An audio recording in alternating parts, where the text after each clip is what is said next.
I now recognize Mr. Knapp for his opening statement. Good morning, Chairwoman Luna, Ranking Member, Ms. Crockett, and members of the task force. And Dina Titus, I just knew we were going to get you involved in this topic at one point. Great to see you here. I'm George Knapp, Chief Investigative Reporter at KLAS-TV in Las Vegas. I began my pursuit of this weird mystery way back in 1987, and for 38 years, I've always approached this as a news story. It's not a matter of faith or belief. To me, it's a story, and it's an important one. I'm proud to be here alongside these witnesses today, men who have seen strange things and stepped forward to tell the world about it. Whistleblowers and witnesses who step up are routinely insulted, belittled, or worse. They risk their reputations, their careers, their clearances, their livelihoods, and sometimes much more than that, even their freedom. I know that one of the goals of the task force here is to figure out ways to protect whistleblowers and witnesses, and it's a tall order because so many of the things that happen to witnesses like these are extra legal. They're carried out by persons unknown, as Mr. Dave Grush, sitting up at the top of the room, knows all too well, including events in recent days that have happened to him. I want to share a couple of things that I've learned along the way on this long journey, and I submitted most of that in written form because I estimate that my statement here today would take about 4.5 hours. So I'm going to try to jump over and touch on the more important salient points. I submitted a detailed written statement for the record, and we'll go into a lot of that here. But the public has been told over and over since the late 40s, there's nothing to worry about here. These mysterious craft seen by millions of people in the skies, in the oceans, over the land are not real. They're not a threat. The witnesses are wrong. They're crackpots. Don't believe it. That changed for me. What got me hooked is the paper trail. Documents that were squeezed out of the U.S. government after the FOIA, Freedom of Information Act, became the law of the land. And those documents paint a much different picture than what the public, the press, and Congress have been told over many years. The documents from military and intelligence personnel behind closed doors admit that, quote, these things are real. They're not fictitious. They can fly in formation. They're evasive, and they outperform any aircraft known to exist, including ours. The public, of course, as I said, has been told something much different. Back in 1989, I reported about a guy named Bob Lazar, who claimed that he worked at a facility dubbed U.S.S.R out in the Nevada desert, very near to Area 51. He said he was part of a reverse engineering program.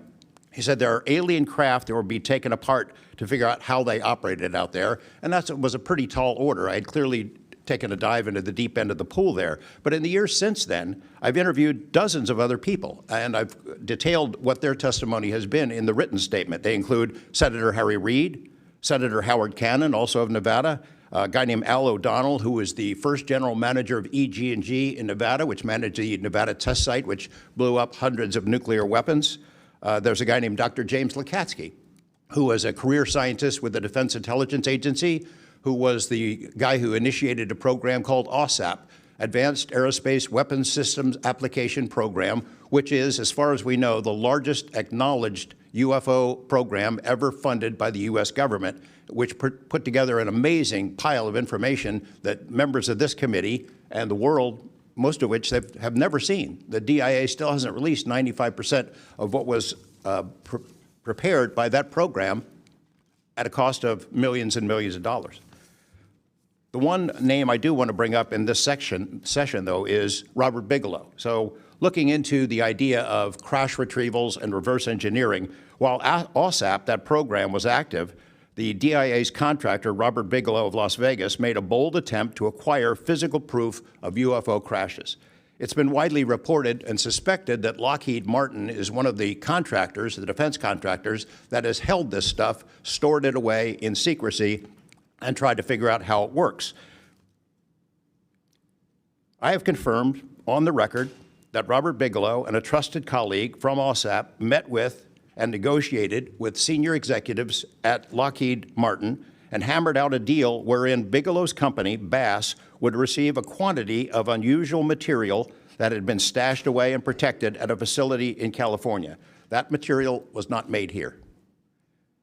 I want to move on now to the Russia files, because that was going to be sort of the central impetus of what I was going to talk to you about today. Back in the early 90s, I got into Russia, met with a number of their defense officials, Ministry of Defense and others, who confirmed for me that Russia had been doing the same thing that the United States had been doing, that is, secretly studying UFOs while publicly saying something completely different. The documents and interviews that I obtained and have now shared with this task force show that the U.S.S.R. launched what is almost certainly the largest UFO UAP investigation in the world.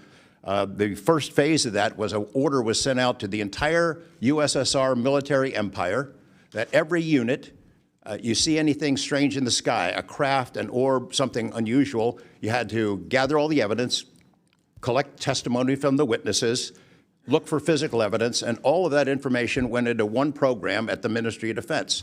Thousands and thousands of these reports came in. A lot of them were first routed to the KGB, but then back to another program that came after this collection effort called Thread 3. And Thread 3 was an analysis program. We have provided to the committee the documents of what they were trying to do, and essentially they were trying to build their own UFOs. They were using the information from their observations and studies to try to figure out the technology. The guy who was in charge of that program, Colonel Boris Sokolov, told me that their goal was to basically develop technology that would be superior to anything we had, based on what they learned from UFOs. Mr. Knapp, just in the name of time, Sure. to my understanding, did you have anything you wanted to submit for Congress to see in this committee? I have submitted those documents. Would you like to play any videos? Do you have a video that you would like to play? I don't think it's for me to play. No, that was for Alexander. Yeah, Alexander's video. Okay. You could play it, he could narrate it. Okay, we can, in the name of showing that video to everyone on the task force, we'd like to play that video at this time. Sure.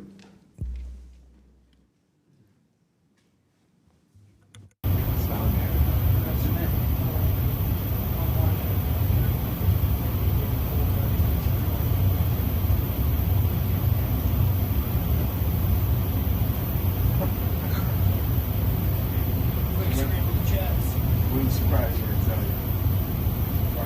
you. You call it the VVSS team. Yeah, like 22,000 feet.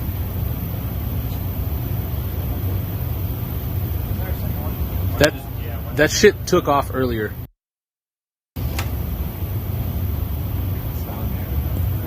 If we can get rid of the audio real quick. Mr. Wiggins and Mr. Knapp, we'll get back to what that video was in a moment, but we just want to make sure that it was entered into the record, as well as all the documents. Those will be able to be publicly found for everyone in the country to view.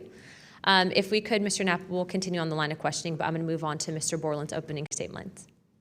Thank you for watching. Subscribe below and download our NewsNation app right now on your phone, and you will get fact-based, unbiased news for all Americans.